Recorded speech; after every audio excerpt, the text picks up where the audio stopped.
اس معاملے پہ ایک الگ طرح کی کنٹروورسی پائی جاتی ہے، کیونکہ آئی نو سم پیپل وہ کچھ ریلیز اور زیادہ چاہتے تھے، حالانکہ پاکستان کے اندر ریلیز ہوئی ہیں لیکن ان کو بہت سی ریلیز سے روک دیا گیا تھا. آپ کے جو گھر ہیں ادھر پیلسٹائن کا ایک ٹائم پہ آپ جھنڈا لگا سکتے تھے، وہ نہیں لگانے دیا گیا، گاڑی پہ نہیں لگا سکتے. تو اس طرح کی ریسٹرکشنز پاکستان کے اندر دیکھنے کو ملی ہیں. اب اس کی کیا آپ جسٹیفیکیشن مانگیں گے اتھارٹیز سے کہ کیا ریزن بنا ہے جی کہ پوری دنیا میں اگر ایک چیز کے بارے میں پروٹیسٹ ہو رہا ہے تو why not Pakistan. But still جو آفیشیل سٹانس ہے پاکستان کی فورن منسٹری کی طرف سے وہ یہ ہے کہ they welcomed the decision of ICJ کہ یہ کیس اب اس کی ہیئرنگ ہوگی ڈسپائٹ آف اسرائیلز ٹرائز کے یہ ڈراپ کر دیا جائے کیس.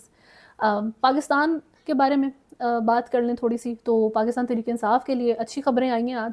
ان کے جو سپریم کورٹ کے جسٹس منیب اختر کی سربراہی میں 3 رکنی بینچ نے صنم جاوید و شوکت بصرہ کے کاغذات مسترد کیے جانے کے خلاف اپیلوں پر سماعت کی، جس میں عدالت نے پہلے الیکشن کمیشن کے وکلاء کو تیاری کا وقت دیا، جس کے بعد عدالت نے DG لا الیکشن کمیشن کی مصروفیت کے سبب سماعت 2 بجے تک ملتوی کی. خیر بعد ازاں عدالت نے صنم جاوید اور شوکت بصرہ کی اپیلوں پر سماعت کی. عدالت نے دونوں امیدواروں کے کاغذات مسترد کرنے کے فیصلے کو کالعدم قرار دیا اور الیکشن لڑنے کی اجازت دے دی. ان کو بھی اجازت مل گئی، پرویز الہی صاحب کو بھی اجازت مل گئی ہے. تو PTI کی جو مین لیڈرشپ ہے اس میں اس وقت پرویز الہی ویسے اکیلے ہی ہیں جو الیکشن لڑ سکیں گے. شاہ محمود قریشی، عمران خان وہ موجود نہیں ہیں. جو بانی اور وائس چیئرمین اور چیئرمین وہ دونوں موجود نہیں ہیں. پریزیڈنٹ یہ 3 مین پوزیشنز، اس میں اس میں یہ پرویز الہی صاحب تو آ گئے اور ساتھ یہ صنم جاوید آ گئیں. ان کی بڑی کنٹروورسی چلتی رہی ہے مریم نواز کے ساتھ خاص طور پہ. NA 119 120 اور PP 150 سے جو ہے صنم جاوید الیکشن لڑیں گی. اور مریم نواز کو کرٹیسائز کیا گیا تھا کہ وہ شاید ڈر رہی ہیں صنم جاوید سے کہ یہ جیت جائیں گی، اس لیے وہ ان کو نکلنے نہیں دے رہی اور اس لیے ان کو وہ الیکشن ان کے جو کے پیپرز ہیں وہ ایکسیپٹ نہیں ہونے دے رہی. یہ چیزیں چلیں. بٹ فائنلی سپریم کورٹ کا آرڈر پاکستان تحریک انصاف کے لیے بہت اچھی خبر ہے. یہ وہ بڑے ٹائم سے بڑی انہوں نے کوشش کی ہے صنم جاوید کے لیے کہ وہ آ جائے، کیونکہ وہ ایک ہائپ بن گئی ہے ایک بندے کی. اس وجہ سے حالانکہ پاکستان تحریک انصاف میں بہت سارے رہنما موجود ہیں جو ان سے بہت بہتر ہیں، but then again it's all about who's more popular. اور جو خبر ہے وہ ہے پیپلز پارٹی سے متعلق. پیپلز پارٹی بینگ پیپل پارٹی جو وہ ہے، تو آصف زرداری کے بہنوئی جو ہیں وہ ووٹرز کو دھمکیاں دے رہے ہیں اس ٹائم کہ اگر انہوں نے ووٹ نہ دیا، تیر کے نشان پہ ٹھپا نہ لگایا تو ان کے ساتھ جو ہے بڑی بری ہوگی.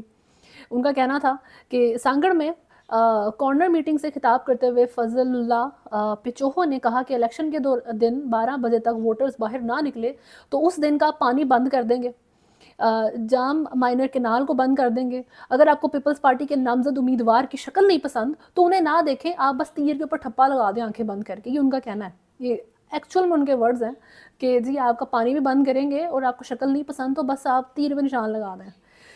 فضل اللہ پچوہو نے کہا کہ ہمارے نامزد امیدوار شریف لوگ ہیں، شہداء کے وارث ہیں، تیر کے نشان پر ٹھپا لگا کر بلاول بھٹو کو وزیر اعظم منتخب کروائیں. آئی ڈونٹ نو کہ یہ کس طرح کی اس وقت پاکستان کے اندر سیاست چل رہی ہے. پیپلز پارٹی ڈیسپریٹ ہے. میں نے آپ کو پہلے ہی بتایا تھا بلاول بھٹو صاحب تو بہت ہی ڈیسپریٹ ہو گئے ہوئے ہیں. انہوں نے ابھی پاکستان میں NA 127 لاہور میں NA 127 میں آئی تھنک بینرز لگے ہوئے ہیں اس وقت کہ کراچی نہیں لاہور چاہیے. پھر ایک اور جگہ بینر ہے لاڑکانہ نہیں لاہور چاہیے. تو اس وقت ان کو پنجاب، کیونکہ پنجاب کی حکومت چاہے ملے گی تو وفاق کی حکومت کے چانسز آپ کے جو ہیں نا وہ 90% تک چلے جاتے ہیں. تو وہ اس ٹائم بلاول بھٹو صاحب اور پیپلز پارٹی سچ میں دھمکیوں پہ اتر آئے ہیں کہ اگر آپ نے ہمیں ووٹ نہ دیا تو آپ کا دیکھیں ہم پھر کیا حال کرتے ہیں.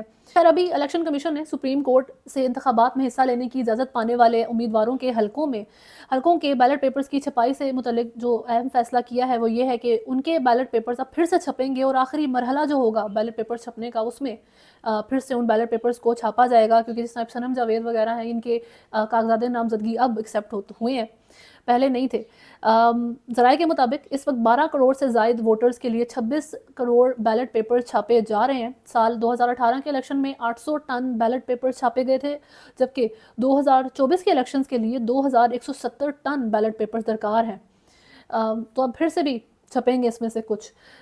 اس میں نے پہلے بھی یہ چیز مینشن کی تھی کہ پاکستان کے ایون لوگ اس چیز کو ایسے ریئلائز نہیں کرتے ہیں کہ یہ آپ کی اپنی لوگوں کی ٹیکس منی سے الیکشن کرائے جاتے ہیں. 2018 میں 440 بلین روپے لگے تھے اور اب آئی ڈونٹ نو یہ معاملات اسی وجہ سے جو ہے وہ اسٹیبلٹی مانگتے ہیں لوگ, اسی وجہ سے چاہتے ہیں کہ کانسٹیٹیوشن فالو کر لیں, لا فالو کر لیں, کہ اس طرح بلا وجہ کسی کے کاغذات نامزدگی پہلے مسترد ہی نہ ہوں جن کے بعد میں ایکسیپٹ ہونے ہیں, تو بیلٹ پیپرز پھر سے چھپیں گے اور پھر کروڑوں روپے اس کے اندر لگیں گے, وہ سارے پاکستان کی عوام کے پاکٹ سے جاری ہوتی ہے.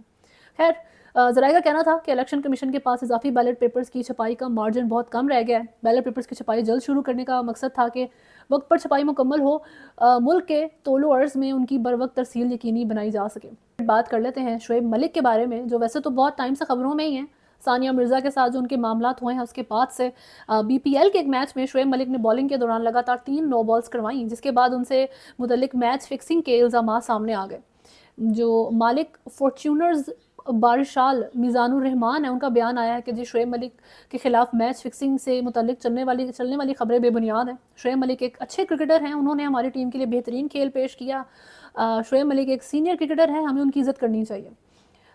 جو شعیب ملک ہیں وہ 3 روز قبل بی پی ایل کا میچ کھیلنے کے بعد بنگلہ دیش سے T10 لیگ کھیلنے متحدہ عرب امارات چلے گئے تھے. شعیب ملک کی ٹیم فارچونر بارشال کے ترجمان کا کہنا ہے کہ شعیب ملک کو اگلے میچ سے پہلے واپس آنا تھا, لیکن اب انہوں نے بتایا ہے کہ وہ 4 فروری کو آئیں گے. ٹیم سمجھتی ہے کہ بہتر رہے شعیب ملک مزید نہ کھیلیں اب ان ایکوزیشنز کے بعد, اور ان جو بھی اس ٹائم, ویسے تو انہوں نے اس کو ریجیکٹ کر دیا ہے, بٹ اس کی انویسٹیگیشن ہوتی ہے یا نہیں ہوتی ہے یہ ایک الگ چیز ہے, وہ دیکھیں گے.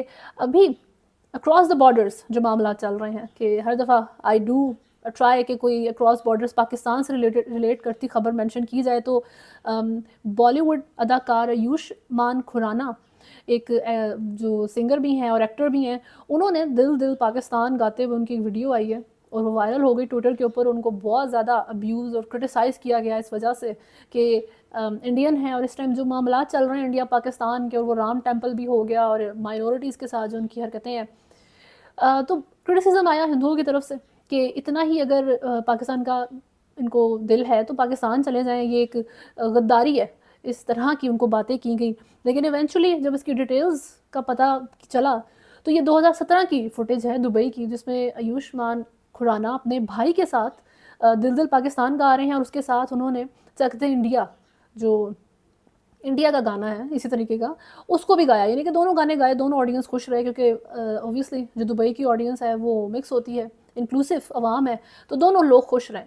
یہ اس وقت کی ویڈیو اب وائرل کر کے ان کو اچھی طرح جو ہے ویسے باتیں سننے کو ملی ہیں انڈین عوام کی طرف سے. خیر, ابھی تک کے لیے نیوز میں اتنا ہی ہے. اگر ہم نے چینل کو فالو نہیں کیا ہوا تو سبسکرائب کریں, ویڈیو کو لائک اینڈ شیئر ضرور کریں. اللہ حافظ.